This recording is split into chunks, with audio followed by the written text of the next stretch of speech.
Hein, c'était ta maman, Cécile? Maman avait dit. Voilà. Et papa, Georges. Tu te rappelles? Georges, voilà. Hein, je pense que personne ne pourrait faire autrement, hein, à moins de...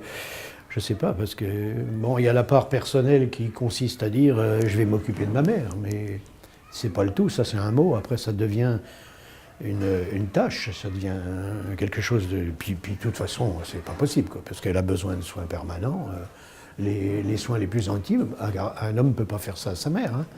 Donc l'institutionnalisation, c'est quelque chose qui... C'est un point obligé du parcours, hein, du parcours final, on va dire. Hein. Voilà. Institutionnaliser un proche est une épreuve difficile, d'autant plus lorsqu'il s'agit de votre mère. Découvrez les étapes éprouvantes d'un fils qui institutionnalisa sa mère il y a 6 ans.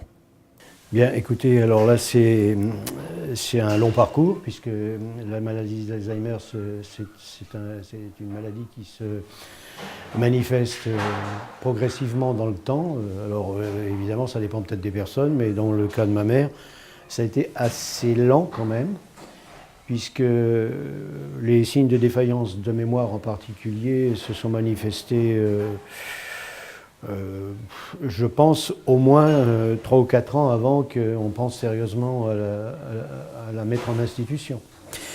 Donc, oui, parce que, bon, évidemment, comme elle avait un bagage intellectuel, à l'époque, un instituteur, c'était quelqu'un qui avait une formation très approfondie, donc elle avait beaucoup de connaissances, un bon bagage. Donc on m'a expliqué que c'était peut-être pas Alzheimer, parce qu'en fait, c'est vrai qu'elle était capable de tenir une conversation, mais il y avait des manques, quoi. Et puis tout d'un coup, elle était plus présente, et surtout, ça se manifestait dans ses actions de tous les jours. C'est-à-dire, à un moment donné, je l'ai surprise chez elle. D'abord, en plus, elle était affligée d'un début de cataracte, et donc elle ne voyait pas tellement clair. Elle mettait par exemple la main au-dessus de sa gazinière pour voir si c'était allumé. Donc vous vous rendez compte le danger que ça représentait. Je me suis aperçu de ça. Et puis progressivement, d'autres choses sont venues se rajouter, et des indications que me donnaient les voisins.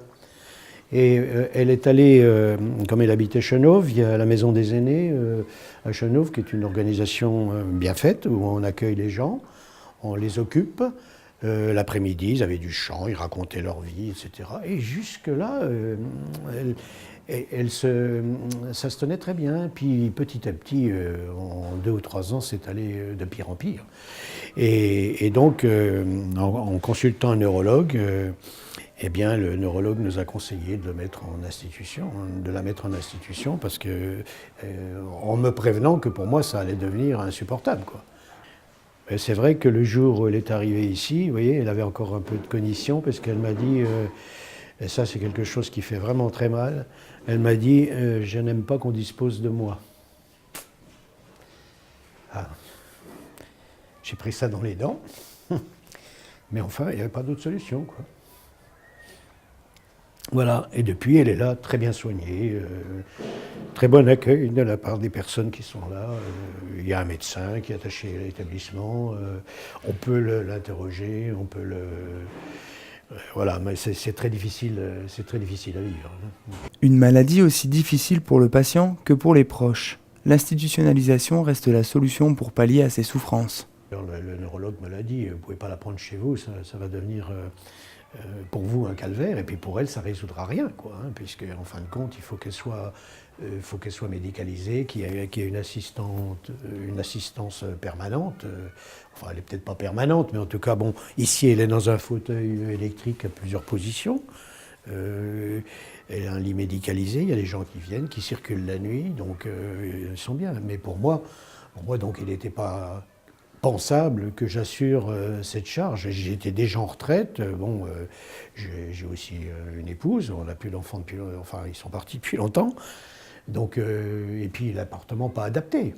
Et puis je pouvais pas infliger ça à ma femme non plus, quoi. Hein. Donc voilà.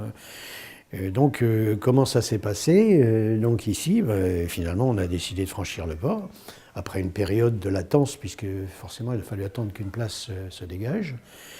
Et voilà, elle est arrivée ici, mais ce jour-là, elle était encore suffisamment présente pour me faire la réflexion dont je vous ai parlé tout à l'heure. Hein. Puis petit à petit, bon, elle a perdu, pas totalement, hein, mais elle a perdu progressivement, disons, le sentiment d'être au milieu de personnes, quoi, parce que parfois, les gens ici lui parlent pas beaucoup. Hein. Moi, je suis toujours assez étonné, ils ont plus facilement le contact avec elle que moi. Parce qu'évidemment, moi, je viens de façon épisodique, et c'est pas que je suis très occupé, mais je peux pas non plus venir tout le temps ici, mais il faut aussi dire que pour moi, venir ici, c'est difficile. Hein. De voir comme ça les choses se délabrer au fil du temps, c'est très très lourd, quoi. Une réaction ? Un témoignage ?